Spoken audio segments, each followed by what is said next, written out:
Assalamualaikum warahmatullahi wabarakatuh. Perkenalkan, nama saya Syawal Saputra S dari kelas PTIKD dengan NIM 230209501049. Pada video kali ini, saya akan membawakan sebuah kasus pendidikan di Indonesia dan menganalisis masalah dan dampaknya serta bagaimana cara pemerintah untuk menangani kasus tersebut. Adapun judul kasus yang akan saya angkat adalah banyaknya pelajar Indonesia yang tak bisa berhitung. Beberapa unggahan menunjukkan ketidakmampuan pelajar sekolah menengah dalam membaca dan berhitung. Kemampuan ini seharusnya telah dikuasai pada pendidikan dasar dan kini viral di sosial media. Salah satu contohnya adalah video yang memperlihatkan seorang pembuat konten menanyakan hasil perkalian 6 kali 5 kepada seorang siswa yang berpakaian seragam pramuka. Sayangnya, siswa tersebut tidak mampu menjawab soal matematika sederhana itu.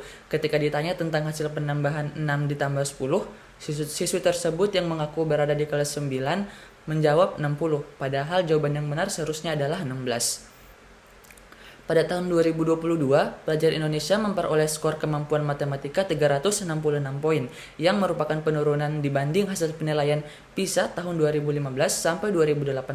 Skor tersebut menempatkan Indonesia pada peringkat ke-6 dari 8 negara ASEAN yang ikut tes PISA, hanya lebih baik dibanding Filipina dan Kamboja.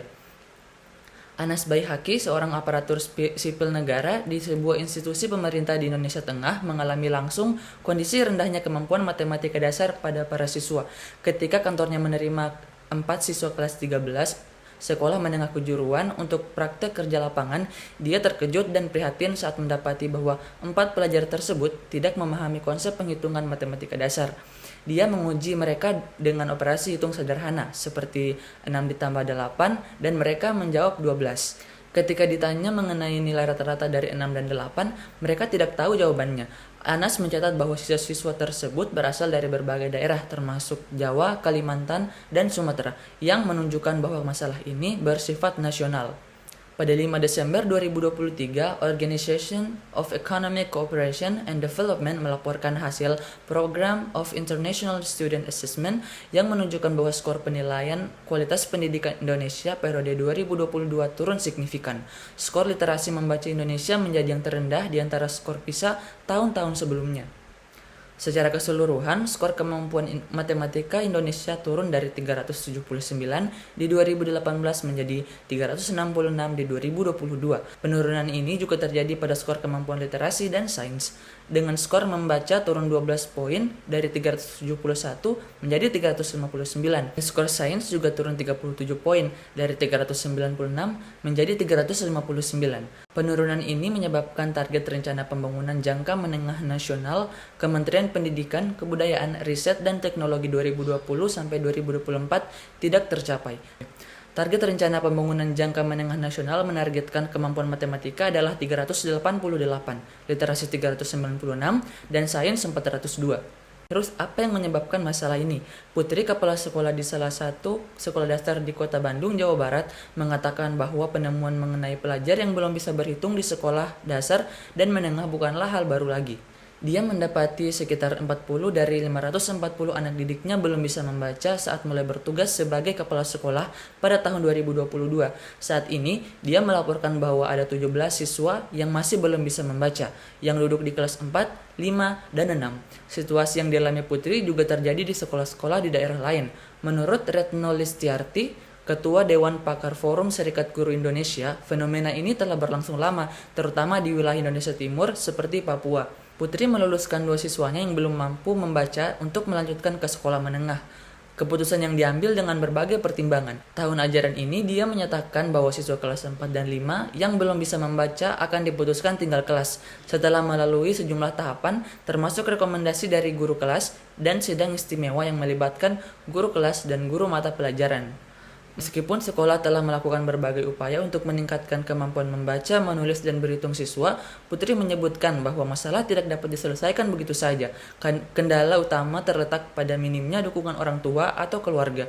Dia mencatat bahwa kondisi keluarga dan lingkungan sangat memengaruhi kemampuan belajar anak didiknya, terutama di lingkungan masyarakat urban dengan mayoritas keluarga ekonomi bawah. banyak orang tua siswa kurang memahami pengasuhan anak sehingga pendidikan diserahkan sepenuhnya kepada guru. Selain itu, ada siswa yang masuk kategori anak berkebutuhan khusus yang juga mengalami kesulitan dalam baca, tulis, dan hitung.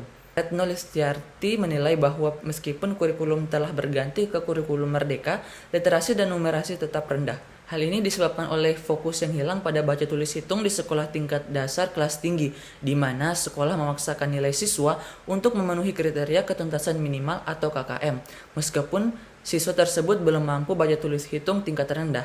Banyak guru di tingkat SMP dan SMA melaporkan bahwa mereka menerima siswa dengan nilai baca tulis hitung tinggi, tetapi ternyata siswa tersebut belum benar-benar menguasai kemampuan dasar. Fenomena ini juga dipengaruhi oleh kebebasan akses instan teknologi yang membuat siswa cenderung malas berpikir, terutama dalam hal membaca. Banyak siswa yang mengandalkan aplikasi AI seperti ChatGPT untuk menyelesaikan soal atau tugas sekolah tanpa berusaha untuk memahami soalnya. Selanjutnya, apa solusi pemerintah untuk menangani hal ini? Presiden Prabowo Subianto menegaskan komitmen pemerintah untuk mencerdaskan kehidupan bangsa Indonesia yang tercermin dalam anggaran pendidikan yang menjadi salah satu tertinggi pada tahun 2025. Anggaran pendidikan tahun ini dialokasikan sebesar 665,02 triliun, setara dengan 20% dari belanja negara 2024, yang meningkat 7% dari anggaran tahun lalu. Alokasi ini sesuai dengan amanat Undang-Undang Dasar 1945 dan Undang-Undang Nomor 20 Tahun 2003 tentang Sistem Pendidikan Nasional yang mengharuskan pemerintah untuk mengalokasikan anggaran pendidikan sebesar 20% dari total APBN. Menteri Pendidikan Dasar dan Menengah Abdul Muti menyatakan bahwa perbaikan metode pembelajaran, termasuk pelajaran matematika, menjadi prioritas. Ada opsi untuk memperkenalkan pelajaran matematika di tingkat taman kanak-kanak dan menyasar pengajaran matematika di kelas 1 sampai 4 SD. Forum Serikat Guru Indonesia merekomendasikan penguatan kompetensi guru tingkat dasar melalui berbagai pelatihan pembelajaran berbasis literasi dan numerasi yang dibutuhkan oleh guru. Retno dari Forum Serikat Guru Indonesia berharap bahwa program ini bisa menjadi fokus utama dalam kepemimpinan Prabowo Gibran selama 5 tahun ke depan. Selain itu, pemerintah daerah disarankan untuk melakukan pemetaan terhadap anak-anak yang belum bisa membaca dari pendidikan dasar hingga menengah. Pemerintah daerah perlu melakukan asesmen dan kunjungan ke orang tua siswa, karena pengasuhan keluarga juga berperan penting dalam memengaruhi proses belajar anak. Selanjutnya, pembelajaran apa yang bisa kita ambil dari negara-negara lain?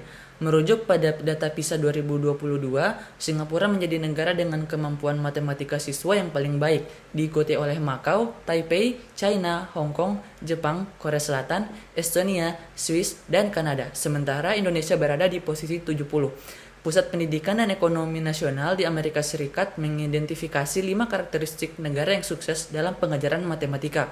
Yang pertama, fokus pada perhitungan, statistik, dan probabilitas. Negara-negara yang melek angka mengutamakan penugasan kemampuan berhitung secara penuh, dengan banyak yang mengajarkan konsep terkait di usia dini, seperti di Korea yang sering memperbarui kurikulum untuk memasukkan pemodelan statistik dan matematika yang berorientasi pada karir. Yang kedua, matematika diintegrasikan ke dalam mata pelajaran lain.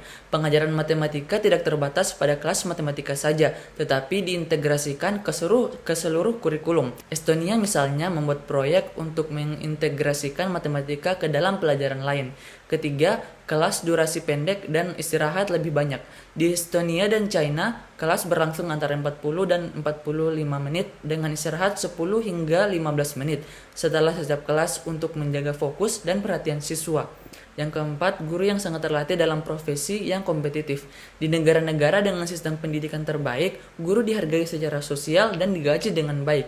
Di Singapura, proses rekrutmen guru sangat ketat dan mereka didukung oleh program pelatihan dan pendampingan yang ekstensif. Yang kelima, penggunaan teknologi dan personalisasi pengajaran. Singapura membatasi penggunaan telepon seluler di kelas tetapi juga meluncurkan platform digital untuk membantu siswa dalam belajar matematika. Di Estonia, pemrograman menjadi mata pelajaran wajib dan siswa belajar menganalisis data serta pola untuk memecahkan suatu masalah.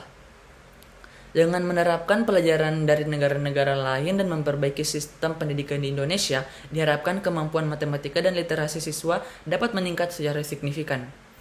Baik, sekian dari saya. Terima kasih. Wassalamualaikum warahmatullahi wabarakatuh.